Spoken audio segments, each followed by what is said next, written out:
ओम श्री गणेशाय नमः। जय श्री नारायण, जय आदिशक्ति माता। दोस्तों, आज हमारे वीडियो में सुनेंगे श्रीमद् भगवत गीता का सार। दोस्तों, अगर मन भटकता है तो इसे जरूर सुने। दोस्तों, श्रीमद् भगवत गीता एक पवित्र ग्रंथ है। सदियों से लोगों को जीवन का सही मतलब, उद्देश्य और कर्म का ज्ञान देकर अपने जीवन में उन्हें सही राह दिखाने में सफल रहा है।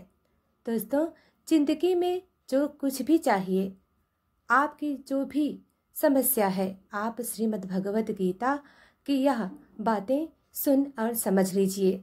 दोस्तों, इच्छा पूरी होगी, हर मुश्किल आसान होगी, आपका हर दुख दूर होगा। दोस्तों, दिव्य संदेश को सुनने से पहले कृपया कमेंट करें और जय श्रीमन्नारायण जरूर लिखें।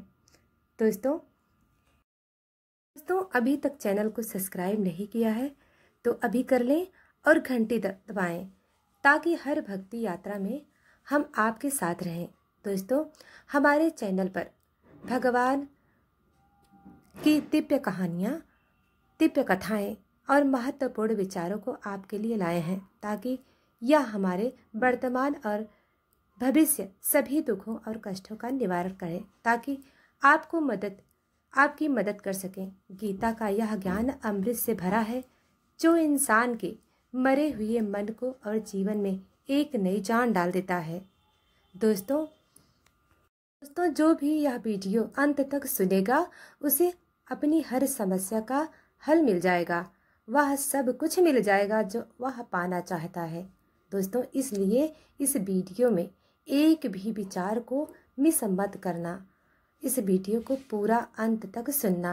दोस्तों, श्रीमद् भगवत गीता सबसे पहला उपदेश है, बहुत ज़्यादा मीठे बोलने वाले लोग और ज़्यादा तारीफ करने वाले से सावधान रहना चाहिए, क्योंकि मीठा सिर्फ तभी बोलते हैं जब उनको आपसे अपना मतलब निकालना होता है।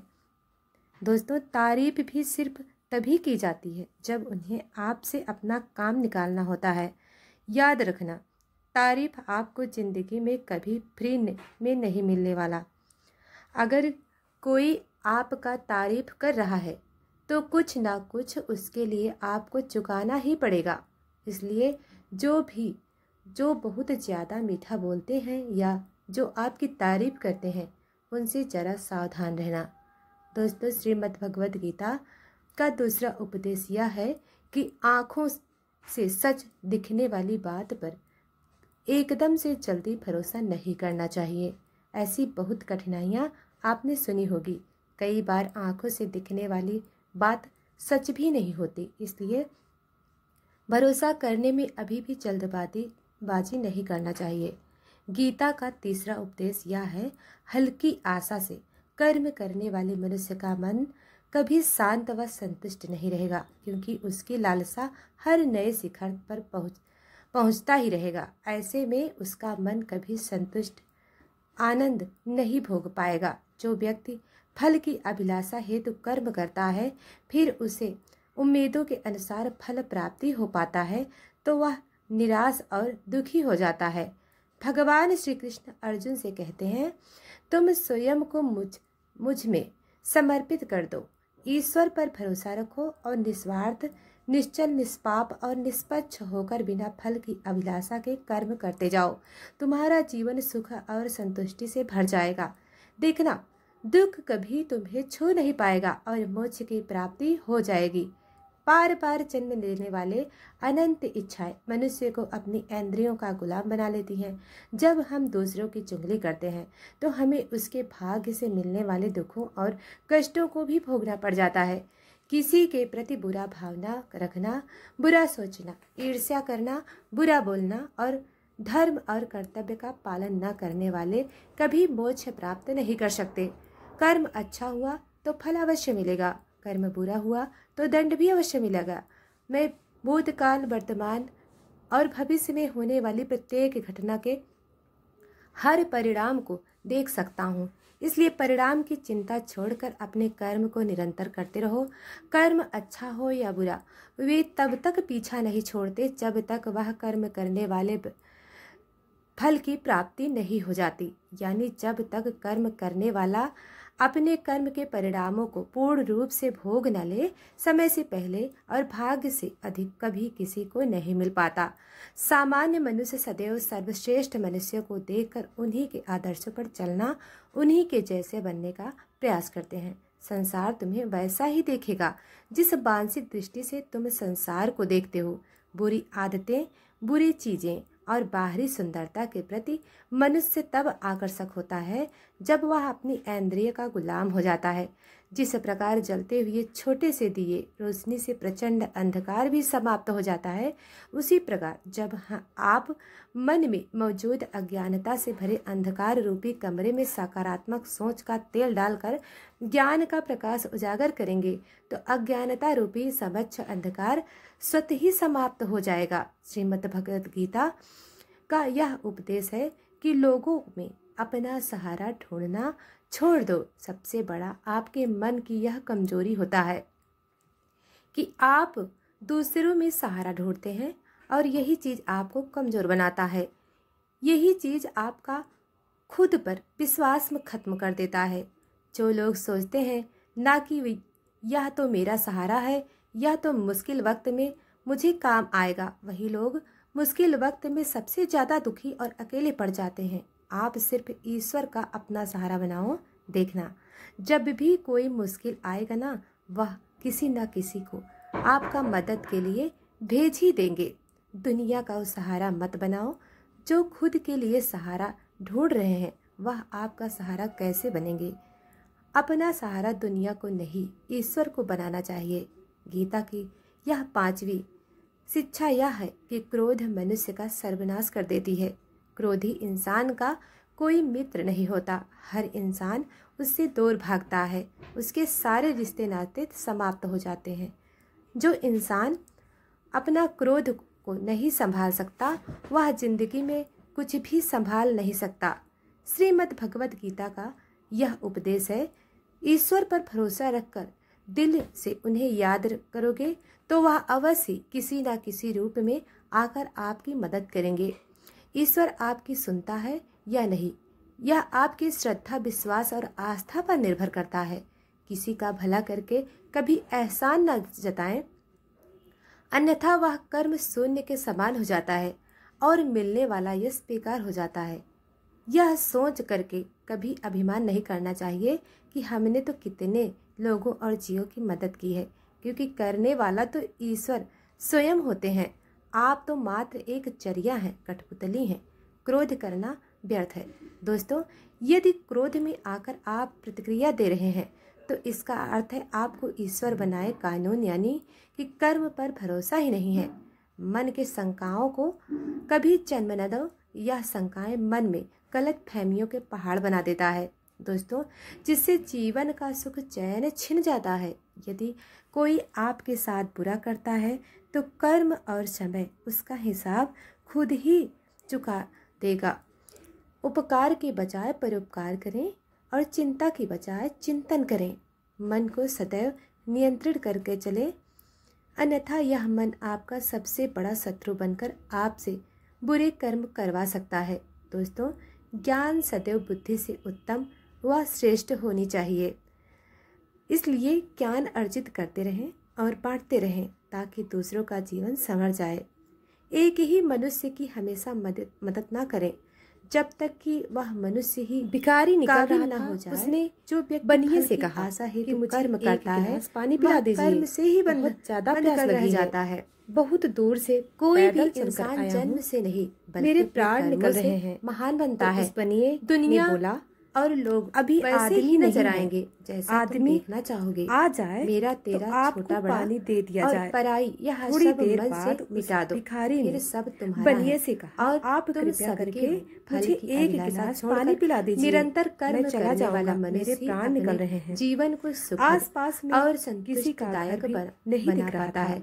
कोई भी दुख तुम्हें बनिए ने तब तक विचलित नहीं कर सकता ना जब तक आदमी आने वाला है, नौकर आने वाला है, शांति आ जाए प्राप्ति होती है। आपको पानी मिल जाएगा। और फिर मेरा भिखारी उस मैंने बनिए किया से कहने लगा या मैंने बनाया, तुम खुद ऐसी ही लालसा से बाहर आ आदमी जाता क्यों है। नहीं बन जाते? किसी भी वस्तु, थोड़ी देर के लिए वह तुम ही जगह, यह एक जीव नौकर बन जाओ। एवं मनुष्य से अत्यधिक आजकल लगाव यही एक हो गया दिन है। दुख का सबसे यहाँ बड़ा कोई कारण आदमी बनता है। बनने के लिए जीवन में तैयार ही वही नहीं है। संतुष्ट बस लोग मनुष्य एक दूसरे रह को सकता है नोचने जो लगे हैं, कम से कम एक में दूसरे भी का खुशी फायदा है उठाने और लगे हैं। अधिक पाने इसलिए या होने की कि लालसा व कलयुग उम्मीद को नहीं रखता। मतलबी गीता युग का कहा गया 7वां है। उपदेश यह लोग है, सिर्फ एक अपने मन दूसरे को शांत को रखना अपने सीखो, मतलब से क्योंकि ही जोड़े अशांत हुए हैं। मन जीवन में दोस्तों, सिवाय गीता दुख का के 11वां और उपदेश यह है आपको कुछ कि नहीं देने वाला। जिंदगी में कभी भी दुख को और एक किसी का शांत मन जरूरतमंद मत आपको बनाओ, जीवन में क्योंकि प्रेम जब और तक आनंद ही आप किसी देगा। को दुख जरूरतमंद और नहीं होते, सुख सिर्फ तब शांत तक और आपको अशांत कोई दुख मन के नहीं पहुंचा परिणाम है। सकता। अशांत कोई आपका मन दुख फायदा को नहीं ही उठा जन्म सकता। देता है जिस और इंसान शांत के मन आप परम जरूरतमंद आनंद हो को जन्म जाओगे, देता है। वह आपका गीता का लाभ 8वां उठाना उपदेश शुरू यह कर देता है। किसी जिस से दिन आपने अपने जीवन को किसी का जरूरतमंद बना दिया, उसी दिन से आपकी उसकी गुलामी करनी पड़ती है। मर जाने से भी बेहतर होता है जरूरतमंद आपको गुलाम बनाकर रख देता है। आपने कभी गौर किया कि आपकी ज़िंदगी वही लोग खराब करते हैं जिनके आप ज़रूरतमंद हों। आपका सारा दुख वहीं से आता है जिसके आप ज़रूरतमंद होते हैं। ज़रूरतमंद सिर्फ शरीर या काम की नहीं होती, सबसे बड़ी ज़रूरतमंद मन की होती है। दोस्तों, याद रखना, एक बात, माँ बाप के अलावा ऐसा दुनिया में आज तक कोई पैदा नहीं हुआ कि आप जिसके ज़रूरतमंद हो वह आपका फ़ायदा न उठाए। इसलिए ज़िंदगी में कभी भी खुद को किसी का ज़रूरतमंद मत बनना। गीता का यह 12वां उपदेश है, असफलता के डर से दोबारा प्रयास न करने वाला मनुष्य जीवन में बड़ी कामयाबी कभी नहीं प्राप्त करता। क्रोध से भ्रम पैदा होता है, भ्रम से बुद्धि व्यग्र होती है, जब बुद्धि व्यग्र हो जाती है तब तर्क नष्ट हो जाता है, और जब तर्क नष्ट हो जाता है तब व्यक्ति का नाश हो जाता है। बड़ी कामयाबी एक ऐसे ताली में बंद होती है जो 5 चाबियों से खुलती है। सकारात्मक सोच, एकाग्रता, सच्ची लगन, दृढ़ संकल्प और निरंतर प्रयास, निष्पक्ष और निस्वार्थ भाव से कर्म किए बिना मोक्ष की उम्मीद करना बेकार है। जब भी मनुष्य स्वयं के इंद्रियों के अधीन हो जाता है तो वासना, आलस और लालच जैसी बुरी आदतें मन पर सवार हो जाती हैं। लक्ष्य प्राप्त करने के लिए हमें कर्म में पूर्ण रूप से समर्पण अति आवश्यक है। इसके लिए धन की लालसा मन से निकालकर अपने कर्म पर केंद्रित होना चाहिए। कर्म को लेकर श्री कृष्ण भगवान कहते हैं, अर्जुन, तुम कर्म करने के अधिकारी हो, ना कि उससे मिलने वाले फल। बिना फल की आशा किए जब कर्म करोगे तभी तुम फल की प्राप्त पात्र कहलाओगे। क्रोध सोचने की ताकत को हर लेता है, जिस वजह से सही फैसला पाना कठिन हो जाता है। यदि आप कर्म फल प्राप्ति की लालसा व लालच ही तो कर रहे हैं तो कर्म कभी आपकी उम्मीद के अनुसार प्राप्त नहीं होगा।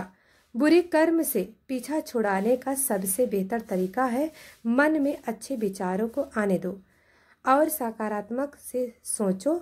मनुष्य का मन परिवर्तनशील है। हमारे सोचने का तरीका और आदतें वैसी ही बनेगी जिस तरह से लोग और माहौल में हम अधिक समय बिता रहे होंगे। मनुष्य जीवन में वही करता है जो वह देखता है, सुनता है, समझता है, और जो व्यक्ति किसी अच्छे कर्म को करते हुए उसे ही अपना सौभाग्य और पुरस्कार मानता है तो ऐसे व्यक्ति को कर्म फल उम्मीदों से कहीं अधिक मिल जाता है। बड़े लक्ष्यों के निर्माण और सपनों का सच करने के लिए सबसे पहले आपको कल्पनाकारी बनना होगा। दोस्तों, गीता का 13वां उपदेश यह है, जिस रिश्ते में मर्यादा टूट जाती है वहाँ सिर्फ सर्वनाश हो जाता है, क्योंकि आपसे बड़ा या छोटा अगर वह रिश्तों में मर्यादा को तोड़ देगा तो वह रिश्ता कभी नहीं टिक सकता। रिश्ता सिर्फ तभी चलता है जब दो लोग एक दूसरे की इज्जत और कदर करते हैं। कभी अपनी लिमिट क्रॉस नहीं करना चाहिए। जिस रिश्ते में कोई लिमिट नहीं होता है, एक दूसरे की इज्जत नहीं होता है, वहाँ रिश्ता आज तक नहीं तो कल खत्म ही हो जाता है। दोस्तों, गीता का 14वां उपदेश यह है कि रिश्ते में मर्यादा टूट जाती है वहाँ सिर्फ सर्वनाश होता है। कोई आपसे बड़ा है या छोटा है, अगर वह रिश्तों में अपनी मर्यादाओं को तोड़ देगा तो वह रिश्ता कभी नहीं टिक सकता। रिश्ता सिर्फ तभी तक चलता है जब दो लोग एक दूसरे की इज्जत करते हैं। गीता का 15वां उपदेश यह है कि जो मुंह पर अपना बन दिखाएं, आपकी मीठे पीठ पीछे आपको नुकसान पहुंचाएं, ऐसे लोगों से दूर ही रहना। भगवान श्री कृष्ण कहते हैं ऐसे लोगों उस घोड़े की तरह होते हैं जिसके मुंह में अमृत लगा है लेकिन जिसके भीतर जहर भरा हुआ होता है। आप जिसे अमृत समझकर पी जाते हैं वास्तविकता में वह जहर होता है। ऐसे लोगों को जहर की तरह छोड़ देना चाहिए जो अपनेपन का दिखावा करें और पीछे से हमेशा आपको नुकसान पहुंचाएं। दोस्तों, गीता का 16वां उपदेश यह है कि अपनी खुशी और अपना दुख हर किसी को आगे जाहिर न करना चाहिए, क्योंकि लोग आपकी खुशी पर नज़र लगा देते हैं और आपके दुख में आपकी हंसी उड़ाने लगते हैं। आपकी खुशी से कोई खुश नहीं होता।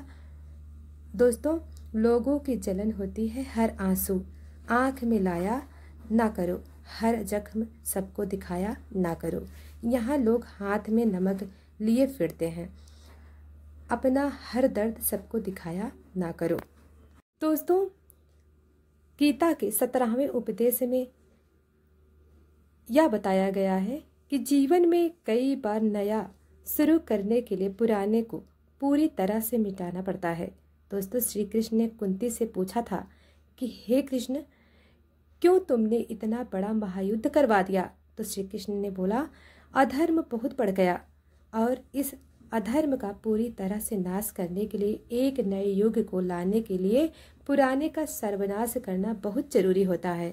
जब कोई महल पूरी तरह से भंगार हो जाता है, बहुत पुरानी हो जाती है, तो उसे पूरी तरह से तोड़कर फिर से नवनिर्माण होता है। ऐसे ही आपके जीवन में भी आपको कुछ नया करना है तो पुराने को पूरी तरह मिटाना होगा।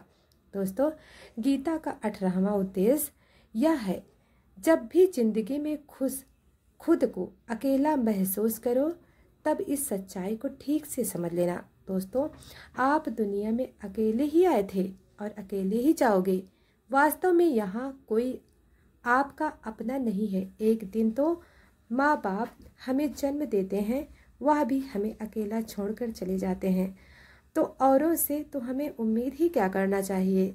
यदि कोई आपका साथ छोड़ दे तो याद रखना कि वह ईश्वर सदा आपके साथ है, वह कभी आपका साथ नहीं छोड़ता। दोस्तों, गीता में श्री कृष्ण ने अर्जुन से कहा कि चाहे कोई मनुष्य मुझे माने या ना माने, लेकिन मैं इंसान का साथ कभी नहीं छोड़ता, क्योंकि यह सब मेरे ही संतानें हैं। इंसान को ईश्वर का ही अंश कहा गया है, इसलिए मनुष्य को ईश्वर का ही संतान कहा जाता है। दोस्तों, तो यह रहा 18 अध्यायों का सार। तो दोस्तों, यह वीडियो आपको कैसी लगी हमें कमेंट करके ज़रूर बताएं। वीडियो को लाइक सब्सक्राइब नहीं किया है तो करना ना भूलें। धन्यवाद।